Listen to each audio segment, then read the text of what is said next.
అందరికీ నమస్కారం. నేను మీ Anasuya Bharadwaj. Please like, share and subscribe మన గుంతకల్ న్యూస్. మన గుంతకల్లు న్యూస్ కి స్వాగతం.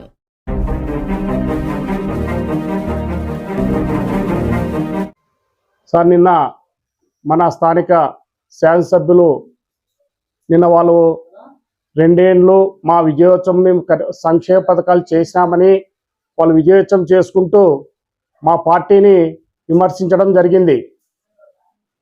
ఈరోజు నైరమ్మని టార్గెట్గా చేస్తూ ఆమె ఎదుగుతుంటే ఓడ్చలేక మీరు ఆమెను టార్గెట్ చేసినారు. సంతోషమన్నా, మీరు మహిళని కించపరుస్తూ మాట్లాడడం అంతమందిలో మంచి పద్ధతి కాదు. మీరు విజయోత్సవాలు చేసుకుంటే రైతులు చాలా మంది పల్లెల్లో గ్రామాల్లో చాలా ఇబ్బంది పడుతున్నారు ఇత్రాలు లేక. ఇంతవరకు ఇత్రాలు ఇచ్చే మీ గతిలే మీ ప్రభుత్వానికి. ఇంతవరకు మీరు పల్లెల్లో ఒకసారి పోండి, ఇత్రాలు ఎలా ఇస్తున్నారు, ఇతర ఎరువులు ఎలా దొరుకుతున్నాయని ఆలోచించండి. కానీ మీరు ఆటలకి బీసీలు అంటారు. బీసీలో చాలా మంది ఉన్నాం, మేము కూడా యాదవులు బీసీలమే. కానీ ఆ రోజు జగన్మోహన్ రెడ్డి గారిని మీరు ఏమన్నారో మాకు తెలుసు. ఇంద్రుడు చంద్రుడు అన్నారు. ఆ ఇంద్రుడు చంద్రుడు ఆ పార్టీని 16 ఏళ్ళు జైల్లో ఉండి కష్టపడి పార్టీని నిర్ణయించి నీకు 5 సంవత్సరాలు మంత్రి పదవి ఇస్తే ఆ మంత్రి పదవిని అవినీతి పరంగా చేసి ఈ పొద్దు కోట్లు సంపాదించుకొని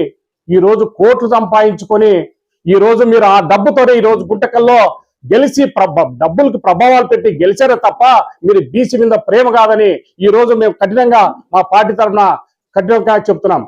ఈ రోజు మీరు బీసీలు లేని అందరినీ కులాలు, ఇక్కడ అన్ని కుల మతాలు మేము అన్నదమ్ములుగా ఉంటే మీరు వచ్చి ఇక్కడ అన్నదమ్ములకు చిచ్చు పెడుతున్నారు. యాదవులకు పక్క వాడు యాదవ్, వాడు నేసేవాడు కురవ, వాడు వాల్మీకి అని చెప్పి మీరు కులాల్లో చిచ్చు పెడుతూ ఈ రోజు బస్ట్ పట్టిస్తున్నారు బీసీ కులాల్ని. అన్నా, మీరు గుంటకల్కి వచ్చిన తర్వాత ఈ బీసీ కులాలన్నీ గబ్బు పట్టినాయి, ఇలాంటివి మార్చుకోండి అని కూడా మేము ఈ పత్రికాముఖంగా చెప్తున్నాం. ఫస్ట్ గ్రామాల వైపు చూడండి. ఇతరాల రైతులు చాలా ఇబ్బందులు పడుతున్నారు, కందులు లేక బ్లాక్ మార్కెట్ లో కొంటున్నారు. ఈ రోజు కింటా 16,000 17,000 కొంటున్నారు. జగన్మోహన్ రెడ్డి ఉన్నప్పుడు 6,000 రూపాయలు 7,000 రూపాయలు కింటా వస్తుంటే ఇప్పుడు 15,000 రూపాయలు ఉంటారు. దానిపై దృష్టి పెట్టండి. కానీ మిమ్మల్ని పాతాల్లో కానీ తొక్కేది ఏం కాదన్నా, నీ చేతగా తొక్కలేవు. మాకు తెలుసు ఇక్కడ ఎంతమంది ప్రజలు ఉన్నారో, ఎంతమంది బీసీ నాయకులు ఉన్నారో తెలుసు. ఏదో నీ అదృష్టం కొద్దీ ఇక్కడ గెలిచినావు. మా ప్రభుత్వం పెద్ద ఓడిపోయినారు కాబట్టి మేము ఈ రోజు ఈ స్థానంలో ప్రతిపక్షంలో కూర్చోవాలి. కానీ నీకు అంత స్థానం లేదని, నీకు అంత సీన్ లేదని కూడా ఈ పత్రికాముఖంగా కోరుచున్నా. నమస్కారము. ముఖ్యంగా ఈరోజు మీడియా ముందుకి నిన్న జరిగినటువంటి టీడీపీ మీటింగ్లో ప్రజెంట్ ఎమ్మెల్యే అన్న జయరాం గారు మాట్లాడిన వాక్యాల గురించి మాట్లాడే పరిస్థితి వస్తుంది. అన్న, కుటుంబంలో ప్రతి ఒక్క కుటుంబంలో మంచి చెడ్డ అన్నీ జరుగుతుంటాయి. ఎక్కడ ప్రేమ ఆపరత ఉంటుందో అక్కడ గొడవలు ఖచ్చితంగా జరుగుతాయి. బీసీలకి తొక్కుతున్నారు, గో బ్యాక్ అని చెప్తున్నారు. బీసీలకి విలువ లేకున్నట్ల చేసిన దాంట్లో ఫస్ట్ మీ పాత్ర ఉందని చెప్పి మేము అనుభవిస్తున్నాం. గుంటకల్ మొత్తం తెలుసు, ఒక చరిత్ర ఉంది. బీసీల్లో గౌడ్ వాళ్ళ ఫ్యామిలీ టీడీపీని తప్పనిచ్చి ఎక్కడ నమ్ముకోలేదని చెప్పేసి అట్లాంటి ఫ్యామిలీకి ఈరోజు రూపురేఖ లేకుండా చేస్తున్నారన్న. ఫ్లెక్సీల్లో ఒక ఫోటో లేకున్నట్ల, వాళ్ళకి గుర్తింపు లేకున్నట్ల బీసీలకి చేస్తూ ఉండే ఘనత ఎవరిదని చెప్పి గమనించండి అన్న. దయచేసి ఒకరిని ఏల్చిపించేటప్పుడు మన పాత్ర ఎంత ఉందని చెప్పి తెలుసుకోండి అన్న. యువతల వెంకటరామరెడ్డి అన్న బీసీలకి ఏం విలువ ఇచ్చినాడు, ఎవరికి చైర్మన్ సీట్ ఇచ్చినాడు, ఎవరికి స్టేట్ కార్యదర్శి సీట్ ఇప్పించినాడు, ఏం చేసినాడు అనేది మొత్తం గుంటకల్ తెలుసన్నా. దయచేసి ఇంకొకసారి మాట్లాడేటప్పుడు ఇవన్నీ గమనించి మాట్లాడండి అన్న. సెలవన్న, ఇంతటితో నమస్కారం. ఈ ప్రెస్ మీట్కు ముఖ్య ఉద్దేశం ఏమిటంటే మన నియోజకవర్గం శాసనసభ్యులు గుమ్మనూరు జయరామన్న గారు నిన్న రాష్ట్ర అభివృద్ధి గురించి, సంక్షేమ గురించి, పథకాల గురించి చాలా గొప్పగా గొంతుదించుకొని ప్రజలందరికీ వినపడేలా నిన్న మాట్లాడినాడు. మీరు మాట్లాడిన దాంట్లో ఎక్కడ అభివృద్ధి అనేది ఈ రాష్ట్రంలో కానీ నియోజకవర్గంలో ఎక్కడ లేదన్నా. ఈ చేత్తో అభివృద్ధి అంటున్నారు, ఈ చేత్తో అధిక రేట్లు అంటున్నారు. ఆ రోజు 120 రూపాయలు ఉన్నటువంటి ఆయిల్, పామ్ ఆయిల్ కానీ, ఫ్రీడమ్ కానీ ఈ రోజు 190 రూపాయలు ఉంది. గ్యాస్ అయితే ఆ రోజు 850 రూపాయలు 900లో ఉండింది, ఈ రోజు 50 రూపాయలు అయింది. పెట్రోల్ ఆ రోజు 90 రూపాయలు ఉండింది, ఈ రోజు 117 రూపాయలు అయింది. మీది అభివృద్ధి కాదు, ఈ రాష్ట్ర ప్రజల్ని నడ్డి విరిసే కుట్ర, వెన్నుపోటు. ఇది వాస్తవం. ఈ చేత్తో అభివృద్ధి అన్నారు, ఈ చేత్తో సంక్షేమం అన్నారు. సంక్షేమంలో చెప్పినటువంటి మీ పథకాలు చెప్పండి. ఉచితం గురించి ప్రతి మహిళకి సంవత్సరానికి 3 సిలిండర్లు అన్నారు. ఎక్కడిచ్చినారు? చేతపత్రం వదులుతారా? మీరు గవర్నీయులు ఎమ్మెల్యే వదలనా? ఇంకోటి అన్నారు, రైతు భరోసా 20,000 అన్నారు. మీరు చేతపత్రం వదలగలుగుతారా? గౌరవంగా మేము ఈ రాష్ట్ర ప్రజలకు, రైతాంగానికి న్యాయం చేసినామని విద్యార్థులకి చెప్పగలుగుతారా? విద్యార్థుల కోసము మా ప్రభుత్వం సిద్ధంగా ఈ కష్టపడి ఈ ప్రతి ఒక్క విద్యార్థికి వాళ్ళకి కావాల్సినటువంటి టైంలోన ఫీజు రీయింబర్స్మెంట్ ఇస్తున్నామని. ఇంకో విధంగా ఎలిమెంటరీ స్కూల్ 1వ క్లాస్ నుంచి 5th క్లాస్ వరకు ఉన్న పిల్లలకి మీరు సమాధానం చెప్పగలుగుతారా? మా ప్రభుత్వం సంక్షేమంలో నడుస్తుందని. ఈ రోజుకి పిల్లలకి స్కూల్ చేసే టైం వచ్చినా కూడా బ్యాగు, షూస్, యూనిఫాము, బుక్లు ప్రింటెడ్ అయ్యి స్కూల్కి చేరే పరిస్థితి లేదన్నా మీ ప్రభుత్వంలోన.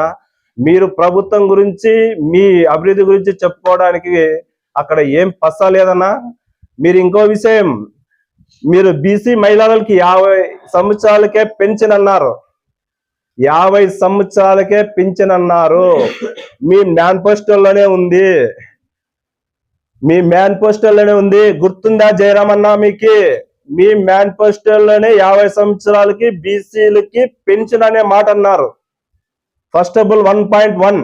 రెండోది, 18 ఏళ్ళు నిండినటువంటి ప్రతి ఒక్క మహిళకి 60 ఏళ్ళ వయసు వచ్చేంత వరకు నెలకు 15,000, ప్రతి ఇంటికి 1500, నెలకు 1500 ఇస్తామన్నారు. సంవత్సరానికి 18,000. ఎక్కడన్నా 2 సంవత్సరాలు అయింది, 24 నెలలు అయింది. 24 నెలలకి మీరు ఇచ్చినటువంటి దాఖలాలు ఎక్కడైనా చూపిస్తారా? దానికి ఏదైనా ఒక కమిటీ వేయగలుగుతారా? దానికి ప్రతిపాదన ఎక్కడైనా జరుగుతా ఉందని దానికి నిరూపించగలుగుతారా? అభివృద్ధి గురించి మాట్లాడే అర్హత మీకు లేదన్నా, మీ ప్రభుత్వానికి లేదన్నా. మా పెద్ద ఆయన అంటారు. ఎక్కడి నుంచి వచ్చినాడన్నా మీ పెద్ద ఆయన? మీ చంద్రబాబు నాయుడు గారు ఈ రోజు మీకు పెద్ద ఆయన అయినాడు. మీ పెద్ద ఆయన మాటలు విని ఈ పథకాలన్నీ మీరు ప్రవేశపెట్టాలని ముఖ్య ఉద్దేశంతో చెప్తున్నావు కదా. అభివృద్ధి అన్నావు, ఏముంది? ఏం చేసినావు నా అభివృద్ధి? ఒక గల్లీలో పోయి 3 లక్షల రూపాయలు సీసీ రోడ్ వేసి ఒక బోర్డు కనిపించుకున్నంత మాత్రమే అభివృద్ధి జరిగింది అనుకుంటున్నారు అన్న. అక్కడ ఎక్కడ జరిగింది మీ అభివృద్ధి?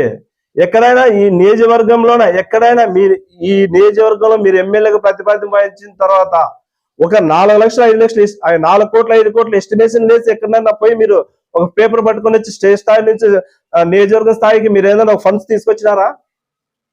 లేదు కదన్నా. మళ్ళీ ఎక్కడ జరిగిందని అభివృద్ధి చెప్తా ఉన్నారు మీరు. అన్ని నియోజకవర్గాలకు ఇచ్చినట్లు, అన్ని మండలాలకు ఇచ్చినట్లు 70 లక్షలు 80 లక్షలు ఎస్టిమేషన్ తో వచ్చినటువంటి ఎన్ఆర్జీఎస్ వర్క్లు జరుగుతూ ఉన్నాయి పల్లెల్లో తప్ప మీరు ప్రత్యేకంగా చేసినటువంటి అభివృద్ధి ఎక్కడ ఉంది? మీ నారా చంద్రబాబు నాయుడు గారు పెద్ద ఆయన, మీకు పెద్ద ఆయన, రాష్ట్రానికి కాదన్నా, మీకు దాచుకో అనే దానికి మాత్రమే పెద్ద ఆయన మీ నారా చంద్రబాబు నాయుడు గారు. ప్రజలకు పెద్ద ఆయన కాదు. 7 పదవులు దాటినటువంటి పెద్ద ఆయన ఈ రోజు ఈ రాష్ట్రంలో ఉన్నటువంటి ప్రజలకు ఎంత అబద్ధమైనటువంటి హామీలు ఇచ్చినారో మీకు గుర్తుంది అన్న జయరామన్న గారు? మీ పెద్ద ఆయన అంటా ఉన్నారు, భజన అంటారు దాన్ని. పెద్ద ఆయన గౌరవం కాదు అది, మీరు భజన చేస్తున్నారు. మీకు జరగబోయే దినాల్లోనా మళ్ళీ భవిష్యత్తు కోసం ఈ రోజు నుంచే 3 సంవత్సరాల నుంచే మొదలు పెడతా ఉన్నాము మళ్ళీ భజన బృందము. మా దాంట్లోనే వెన్నుపోటు అన్నారు.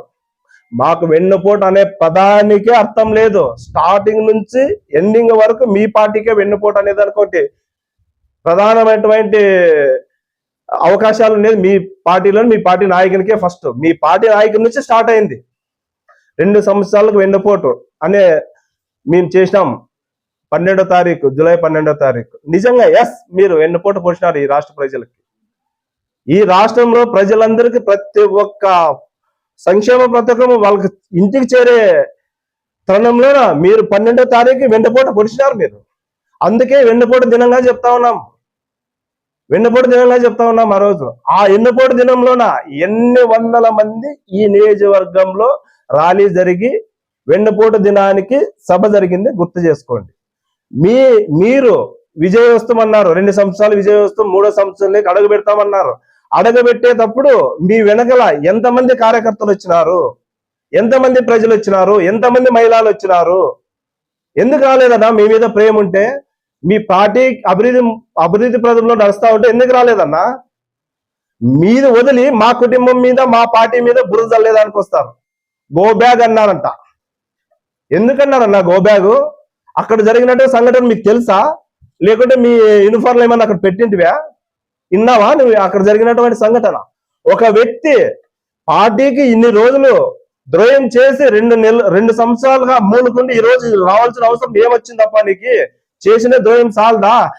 నీతో అవసరం లేదు, గో బ్యాక్ అన్నాడు. అక్కడ పోయి గో బ్యాక్ అన్నాడు. ఎవరు? అదే సామాజిక వర్గానికి సంబంధించిన వాళ్ళు, అదే సొంత కులస్తులు. రెడ్డి సామాజిక వర్గమా, కమ్మ సామాజిక వర్గమా? చెప్పండి, ఏ సామాజిక వర్గం వాళ్ళు అన్నారు? సొంత సామాజిక వర్గం వాళ్ళే అనండి. అది మీకు తెలియదా? ఇంటిమేషన్ తీసుకోరా మీరు? Go back, yes go back. పార్టీకి ద్రోహం చేసినప్పుడు ఇప్పటికీ అంటాం, ఎప్పటికీ అంటాం గో బ్యాక్ అని. నెక్స్ట్ జరగబోయే దినాల్లో కూడా చెప్తా ఉన్నాం. మా జగన్మోహన్ రెడ్డి గారి గురించి అంటున్నావు అన్న, ఆయన ప్యాలెస్ లో ఉన్నాడు అంటున్నావు.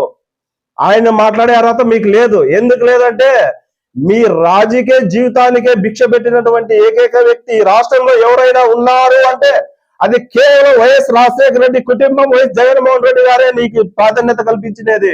5 సంవత్సరాలు 10th క్లాస్ కూడా పాస్ కానటువంటి ఒక వ్యక్తికి ఈ బీసీ సామాజిక వర్గంలో వాల్మీకిల్లో ఒక వ్యక్తి ఉండాలా. ఈ వాల్మీకి ముద్ద బిడ్డలందరూ నా వెనక అన్నదండలుగా ఉన్నారు. వాళ్ళ కులంలో ఒక వ్యక్తి క్యాబినెట్ లో ఉండాలన్న ముఖ్య ఉద్దేశంతోనే 5 సంవత్సరాలు మీకు కల్పించాడన్నా. ఆ కృతజ్ఞత ఎక్కడ మర్చిపోయారన్నా? అప్పుడే మీరు, మీ పెద్ద ఆయన ప్యాలెస్ లో ఉంటాడు, మీ రెడ్డమ్మ ఇంట్లో ఉంటుంది. ఎక్కడన్నా ఈ సంస్కారము? ఎక్కడ నేర్చుకున్నారన్నా ఈ సంస్కారం? ఈ సంస్కారం మాట్లాడడానికి మీ దగ్గర ఏం ఆనవాళ్ళు ఉన్నాయి? రాబోయే రోజుల్లో ఇదే గుంతకల్ నియోజకవర్గంలో ఇదే వైఎస్ఆర్ కాంగ్రెస్ పార్టీ తరపున ఇదే వెంకటరామరెడ్డి అన్న గారే నామినేషన్ వేసి 2029లో ఎమ్మెల్యేగా గెలిచి ఈ రాష్ట్ర ప్రజలు, ఈ నియోజకవర్గ ప్రజలకు అభివృద్ధి అనేది ఆ రోజు చూపిస్తారన్నా. చూపించడానికి రెడీగా ఉన్నాం మేము. మీరు ఒకటి అన్నారు, తోలు తీస్తాము అన్నారు. ఎవరు తోలు తీస్తారు? ఒకసారి తోకలు కట్టిస్తామంటారు, ఒకసారి తోలు తీస్తామంటారు, ఒకసారి ఖబర్దార్ అంటారు. ఎక్కడన్నా ఈ సంస్కృతి ఎవరు నేర్పిస్తున్నారన్నా? మీరు ఎవరు నేర్చుకోవాలని చెప్తున్నారు? మీ పార్టీ వాళ్ళకి నేర్పిస్తున్నారా? లేకుంటే మా వైఎస్ఆర్ కాంగ్రెస్ పార్టీలో అంత పిడికి వాళ్ళు ఉన్నారని మమ్మల్ని బెదిరిస్తున్నారా మీరు? అన్నా నిజంగా మీరు గౌరవనీయులు. మా పార్టీ ఎమ్మెల్యే కాకపోయినా కూడా మేము మా నియోజకవర్గం ఎమ్మెల్యేగా గౌరవనీయులుగానే మిమ్మల్ని భావిస్తాము. మీరు రెచ్చగొట్టే ద్వారంలో వెళ్తా ఉన్నారు. మీ సభ సక్సెస్ చేసుకోలేక మా పార్టీ మీద విరగబడ్డారు మీరు. నిజంగా చెప్తా ఉన్నాను, మీ సభకి, మీ కింద రాష్ట్రంలో, స్టేట్ లో ఉన్నటువంటి, దేశంలో ఉన్నటువంటి మీ కూటమి ప్రభుత్వానికి మీ విజయోత్సవ ర్యాలీలోన మీకు వచ్చినటువంటి జనాలే మీకు చెప్పినారు బుద్ధి. మాకు చెప్పలేదు బుద్ధి, మీకే చెప్పినారు. మా దాంట్లో ఇంటెలిజెంట్ రిపోర్ట్లు ఎంతమంది వచ్చింది? 2000 నుంచి 2300 మంది ఎన్నుకోటి దినానికి హాజరైనారని ఇంటెలిజెంట్ రిపోర్ట్లోనే వచ్చింది. మీ ఇంటెలిజెంట్ రిపోర్ట్ తెప్పించుకొని రేపు చూసుకోండి. 300 మంది నుంచి 600 మంది సభకు హాజరైనారని నిజంగా మీకు ఇస్తారు. 300, 600 ఎక్కడ? 2000, 2300 ఎక్కడ? ఇదన్నా ప్రజాదరణ ఉన్నటువంటి పార్టీ వైఎస్ఆర్ కాంగ్రెస్ పార్టీ. ఇక్కడ ఉన్న నిబద్ధత ఉన్నటువంటి వైఎస్ఆర్ కాంగ్రెస్ పార్టీ, ఇక్కడ ఉన్న నిబద్ధత ఉన్నటువంటి వైఎస్ఆర్ నాయకత్వం ఉంది. మీరు ఒకటి అన్నారు నైరమ్మ గారి గురించి. ఏం రెడ్డమ్మ? నైరమ్మ ఎగతాళి చేయడం మాట్లాడడం అంత కరెక్ట్ కాదన్నా. ఎగతాళి చేసి మాట్లాడడం అంత కరెక్ట్ కాదు. ఎస్, మీరు బీసీలు ఉండొచ్చు, నేను కూడా బీసీనే. ఈ బీసీ నియోజకవర్గంలో 1,45,000 ఓట్లు మనం ఉన్నాయి. మనం ఒకటే మనం గుద్దుకుంటే గెలుస్తామన్నా. మనమందరం ఏకతాటిగా బీసీ పార్టీ ఎవరైనా పెట్టి స్థాపించి ముందుకు నడిపిస్తున్నారన్నా. మన బీసీలంతా ఏకమయ్యేదానికి సిపిఐ ఉంది, సిపిఎం ఉంది, జనసేన ఉంది, బీజేపీ ఉంది, కాంగ్రెస్ ఉంది, వైఎస్ఆర్సీపీ ఉంది. ఇన్ని పార్టీల్లో అన్ని బీసీ నాయకత్వలే కదా, అందరు బీసీలే కదా నాయకత్వం వహిస్తా ఉండేది. అందరు బీసీలే కదా. మళ్ళీ ఇంతమందికి ఎంతకంత విడిపోయినప్పటికీ ఎస్సీలు ఏమైనారు, ఎస్టీలు ఏమైనారు, మైనార్టీలు ఏమైనారు, రెడ్డి సామాజిక వర్గం ఏమైంది, కమ్మ సామాజిక వర్గం ఏమైంది, తర్వాత కోంటి సామాజిక వర్గం, ఇన్ని సామాజిక వర్గాలందరూ వాళ్ళ మనుషులు కాదా? వాళ్ళకి ఓట్ బ్యాంక్ హక్కు ఉండదా? కేవలం 10,000 ఒక్క ఓటుతోనే ఓటు మీద ఎదురవుతుందన్న. ఎప్పుడైనా కానీ 100 ఓట్లు కుటుంబంలో ఉన్నోనికి అవతల అన్ని కులాలు కలిపి 120 ఓట్లు ఉంటే నీకు వాళ్ళ నుంచి 10 ఓట్లు 11 ఓట్లు లాక్కున్నప్పుడే నీకు విజయం వస్తుంది. నీ కుటుంబంలో ఉన్నటువంటి 100 ఓట్లతోనే విజయాన్ని సాధించలేవు ఎప్పుడు. ఈ నియోజకవర్గంలో రెచ్చగొట్టే ధోరణాలు ఎప్పుడు తీసుకురావద్దండి. దయచేసి మీకు గవర్నీయులకి చెప్తా ఉన్నాను. మీరు బీసీ నాయకులు ఇప్పటికే ఈ నియోజకవర్గంలో బీసీ కాన్స్టిట్యున్సీ అనే పరువే పోయింది. ఇక్కడ జరుగుతున్నటువంటి అవినీతులు అందరికి తెలిసిన విషయాలే. ప్రత్యేకంగా మీకు చెప్పాల్సిన అవసరం లేదు. ఇక్కడ ప్రత్యేకంగా చెప్పాల్సిన అవసరం లేదు. ఈ రోజు ఏ పార్టీకి ఎంత గ్రోత్ ఉందో పబ్లిక్ లోనే తెలిసిపోతా ఉంది, ఇంటెలిజెంట్ రిపోర్ట్ లోనే తెలిసిపోతా ఉంది. జరగబోయే దినాల్లో కూడా మేము ఎక్కడ కూడా ఈ వైఎస్ఆర్ కాంగ్రెస్ పార్టీకి ఈ నియోజకవర్గంలో గట్టి పట్టుంది, పట్టుతోనే నిలబడతాం, గెలుస్తాం. ఇప్పుడు కూడా ఇంత సంక్షోభంలో అన్నారు మీరు, మాకి 164 సీట్లు వచ్చినాయి, మీకు 11 సీట్లు వచ్చినాయి. ఎంత తేడాతో గెలిచినారన్నా మీరు? ఎంత తేడాతో గెలిచినారు? కేవలం 1-2% తేడాతో గెలిచినారు. 6,840 పైసలతో గెలిచినారంటే ఎంత? 1%, 2%? ఎక్కడ పోయిందన్నా మన వెనుకలో ఉన్నటువంటి బీసీ బలగం అంతా? బీసీ బలగం అంతా ఒకటే, బీసీలమంతా ఒకటే. కానీ పార్టీలకు అతీతంగా కులాలు ఉంటాయి, పార్టీకి అతీతంగా పనిచేస్తారు. ఎవరి ఇష్టం వాళ్ళదే. నా ఇంట్లో నేను ఉంటాను, నా తమ్ముడు ఉంటాడు, నా తమ్ముడికి నచ్చిన పార్టీలో నా తమ్ముడు ఉంటాడు, నాకు నచ్చిన పార్టీలో నేను ఉంటాను. నా తల్లికి నచ్చిన పార్టీకి ఓటేస్తుంది. ఎవరు చూసినారన్నా ఒక కులాన్ని వ్యతిరేకించి మాట్లాడి, లేకుంటే ఒక కులానికి ఇన్ని ఓట్లే ఉన్నాయి, మీకు ఎందుకు డామినేషన్ అనేమో ప్రధానం ఎక్కడ తీసుకురావద్దండి అన్న. దయచేసి మీరు అభివృద్ధి గురించి అన్నారు. ఎక్కడ? ఎంగన్పల్లిలో 22,000 కోట్లతో సోలార్ ప్లాంట్ వచ్చిందని అన్న. ప్రపోజల్ తెలుసు అన్న మీకు? ఎక్కడి నుంచి శాంక్షన్, ఎక్కడి నుంచి లిస్ట్ వచ్చిందో, ఎక్కడ సర్వే జరిగిందో, ఎక్కడ రిజిస్ట్రేషన్ జరిగినాయి రైతుల నుంచి మీకు తెలుసు అన్న? ఏ సంవత్సరంలో జరిగిందో? అప్పుడు ఈ నియోజకవర్గంలో లేరన్నా మీరు. ధర్మారం గేటు గురించి అన్నారు. 2024 మార్చి 20వ తారీఖు భూమి పూజ చేసినారన్నా. ఆ రోజు తుతమంతంగా జరిగింది కాదన్నది. నిజంగా ఇక్కడ ప్రజలకి అవసరాలకు అనుకూలంగా కావాలనే ఉద్దేశంతో, ముఖ్య ఉద్దేశంతో మన ప్రియతమైన మా నాయకుడు సమన్వయకర్త వెంకటరామరెడ్డి గారు ఎంతో కృషి చేసి జిఎం గారితో నుంచి సెంట్రల్ వరకు మాట్లాడి ఒకసారి కంటే 4 సార్లు ఫైల్ పంపించి తెచ్చి ఆ రోజు భూమి పూజ చేసినారు. ఏమంటే బ్యాడ్ లాక్. 6 నెలల ముందు వచ్చింది, వర్క్ స్టార్ట్ అయ్యేది. అది ఎలక్షన్ ముందు కోడ్ వచ్చింది, నిలబడిపోయింది. ఈ రోజు ఆ అకౌంట్ లో, మీ అకౌంట్ లో పడింది అది. ఇక్కడైతే ఎవరికి ఎట్లాంటి దురుద్దేశం అయితే లేదన్నా బీసీల్లోన. కేవలం మన పార్టీలకి అతీతంగానే ఉన్నారు మన బీసీలంతా. ఎవరికి నచ్చిన పార్టీల్లో వాళ్ళు ఉన్నారు. దయచేసి మన ఈ వైఎస్ఆర్ కాంగ్రెస్ పార్టీ బీసీలకి వ్యతిరేకము, బీసీలు గో బ్యాక్ అనింది, బీసీలని దగ్గర పెట్టుకోవడం లేదు, బీసీలని కించపరుస్తున్నారు అనేది అపోహ మాత్రమే. ఇదే వైఎస్ఆర్ సిపిలోనే జిల్లా స్థాయి నుంచి నియోజకవర్గం స్థాయిలో, మున్సిపాలిటీలో, రూరల్లో ప్రతి ఒక్క మంచి ప్రభువు ఇప్పుడు రూరల్ ఉన్నది. మండల స్థాయిలో ఎంపీపీ స్థానము 2nd స్థానం, మున్సిపాలిటీలో మున్సిపాలిటీ చైర్మన్ స్థానం 2nd స్థానం, జిల్లాలో ఎంపీ తర్వాత 2వ స్థానము జిల్లా పరిషత్ చైర్మన్ స్థానం. ఇట్లాంటి స్థానాలన్నీ కల్పించినటువంటి పార్టీ వైఎస్ఆర్సీపీ కాదా? దాంట్లో ఉన్నటువంటి మన బీసీ వాళ్ళు కాదా? ఎక్కడ బీసీలకు అన్యాయం జరిగిందని మీరు నిరూపించగలుగుతారన్నా? దయచేసి మీరు అర్థం చేసుకోండి. అభివృద్ధిలో ఉన్నటువంటి పార్టీ కేవలం ఈ రాష్ట్రంలోని ఈ దేశంలోని ఏదైనా ఉందంటే ఈ వైఎస్ఆర్ కాంగ్రెస్ పార్టీ చేసినటువంటి అభివృద్ధి కూడా వైఎస్ఆర్ కాంగ్రెస్ పార్టీయే. మీ పార్టీ వచ్చిన తర్వాత 2 సంవత్సరాల్లో ఏ ఒక్క అభివృద్ధి జరగలేదు. కేవలం మాటలు ఒకటే, ఏమంటే మాటలు ఒకటే. మీరు చేసిన పని మేము చెప్పుకోలేకపోతున్నాం, చేయని పని మీరు చెప్పుకొని పబ్లిసిటీ అవుతా ఉన్నారు. పబ్లిసిటీకి ఉన్నంత పాపులారిటీ చేసిన వాడికి ఎక్కడుండదన్నా? దయచేసి మిమ్మల్ని ఉద్దేశపూర్వకంగా కానీ మీ మాటల్ని అగౌరవపరుస్తూ కానీ మిమ్మల్ని మాట్లాడాలనే ఉద్దేశం అయితే నాకైతే లేదు. దయచేసి ఇట్లాంటివన్నీ మీ స్థాయికి మంచిది కాదు. మీరు ఏదైనా మీ సభల్లో మాట్లాడుకోవాల్సి ఉండేది ఏదంటే కేవలం మీ అభివృద్ధి, ప్రజల సంక్షేమం ఎలా చేరుతుంది, ప్రజలు ఎంత స్వచ్ఛందంగా వచ్చి మన పార్టీలోకి ఇదవుతున్నారు అనేది ఆలోచించవలసిందని ఈ సభాముఖంగా తెలియజేస్తూ సెలవు తీసుకుంటున్నాను.